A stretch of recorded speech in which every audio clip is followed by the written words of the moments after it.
আসসালামু আলাইকুম। আমি মহিদুল আমিন আহমদ মুস্তাফি, অ্যাসিস্ট্যান্ট প্রফেসর খাজা ইউনুসারি ইউনিভার্সিটি থেকে বলছি। আমি আজকে আপনাদেরকে যে বিষয়টা দেখাবো সেটা হলো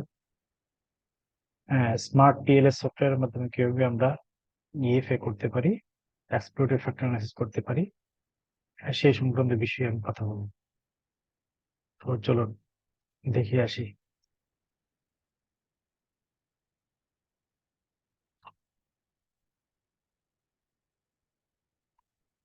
আমরা প্রথমত এটা হলো স্মার্ট পিএলএস সফটওয়্যার 3.3.9। এখন স্মার্ট পিএলএস 4 চলে আসছে। তো এটা করার ক্ষেত্রে আমাদের যে জিনিসটা করতে হবে, ইএফএ যদি রান করাতে চাই তো অবশ্যই আমাদের কি করতে হবে, নিউ প্রজেক্টে যেতে হবে। ওকে, আমরা নিউ প্রজেক্টে যাচ্ছি। আমরা কনস্ট্রাকশন ওয়ার্কার নিয়ে কাজ করব। একটা নিউ প্রজেক্ট দিলাম কনস্ট্রাকশন, এইটা দেওয়ার সাথে সাথে আমাদের যে জিনিস করতে হবে, সরি করাপ্টেড, নতুন নিউ কনস। ওকে, এখন আমাদেরকে আমাদের ডাটাটাকে ইম্পোর্ট করতে হবে। এখানে ডাবল ক্লিক করতে হবে, কার্সর দেখাচ্ছি। এরপর আমাদের ফাইলটা কোথায় আছে সেটা বের করে নিতে হবে। Construction worker dot CSV file থেকে আমাদের ডাটাটাকে নিয়ে নিতে হবে। ওকে, দিয়ে দিন। এখানে ডেসক্রিপটিভ অ্যানালাইসিস গুলো এখানে উপস্থাপন করা হলো। জব হ্যাপিনেস নিয়ে আমরা কাজ করতেছিলাম। ওকে, এখন যে জিনিসটা করব সেটা হলো, ওকে, তো এখানে আমাদের আমাদের কতগুলো ইন্ডিকেটর আছে, যেমন পিটিই। এটাকে জাস্ট ক্লিক করে সামনে নিয়ে আসবো। এখানে 4টা ভেরিয়েবল আছে, 4টা ভেরিয়েবল মিলে একটা ফ্যাক্টর তৈরি হলো পিটিই। এখানে আছে 5টা inspiration, human relationship,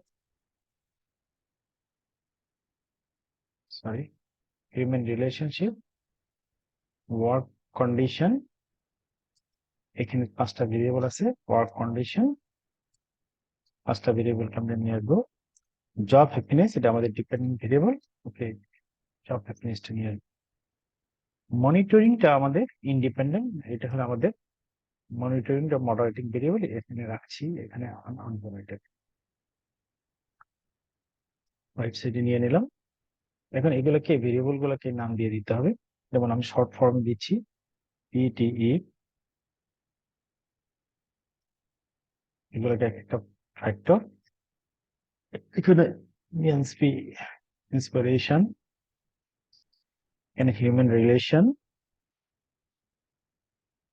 okay, and work condition, WC, work condition, okay, idle job happiness, JSP, job happiness, construction ওয়ার্কারদের জব হ্যাপিনেস নিয়ে আমরা কাজ করতেছিলাম। তো এখন আমরা কি করবো, এটা কানেক্টরটা দিব। জাস্ট কানেক্টর দিয়ে দিলাম, অ্যাড করে দিব। ওকে, কানেক্টর দিয়ে দেওয়ার পরে কালার, বিভিন্ন রকমের কালার চলে আসলো। এখন যে জিনিসটা করতে হবে সেটা হলো আমাদের ক্যালকুলেশন বাটনে ক্লিক করতে হবে। প্রথমে পিএলএস অ্যালগরিদম করতে হবে। ইএফএ যখন আমরা করব, প্রথমে আমরা পিএলএস অ্যালগরিদমটা ক্লিক করব।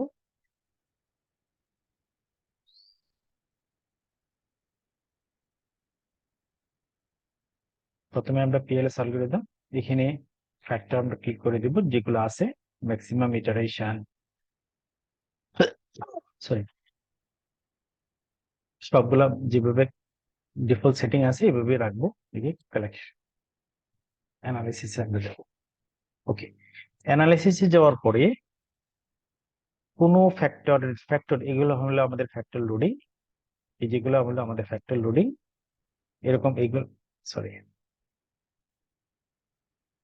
এগুলো হলো আমাদের ফ্যাক্টর লোডিং। এগুলো ফ্যাক্টর লোডিং। এই অংশটাকে আমরা বলি কি, এই অংশটা হলো, এই অংশটাকে আমরা বলি মেজারমেন্ট মডেল, আর এই অংশটাকে আমরা বলি মেজারমেন্ট মডেল। বাট যখন আমি শুধুমাত্র ফ্যাক্টরটা কনসিডার করব, ফ্যাক্টর গুলোকে রাখবো, তখন এটা হবে আমাদের স্ট্রাকচারাল মডেল। এই দুইটা জিনিস আমাদের অবশ্যই জানা লাগবে। এটা হলো আমাদের স্ট্রাকচারাল মডেল, বাকিগুলো হলো আমাদের সরি মেজারমেন্ট মডেল। এখন ফ্যাক্টর লোডিং কোনো অবস্থাতে 0.5 অথবা তার চেয়ে কম হইতে পারবে না। কোনো ফ্যাক্টর মধ্যে যদি এরকম থাকে 0.5 অথবা তার চেয়ে কম, তাহলে এইগুলোকে আমাদের কমিট করে ফেলতে হবে। তো এখানে দেখেন আমাদের জব হ্যাপিনেস এর মধ্যে 0.6 অথবা তার চেয়ে কম আছে, কারণ আমরা বলছি হলেন 1999 বলছে, হলেন এই কথা বলছে, indicator reliability should be greater than or equal 0.40। Indicator reliability should be greater than or equal 40।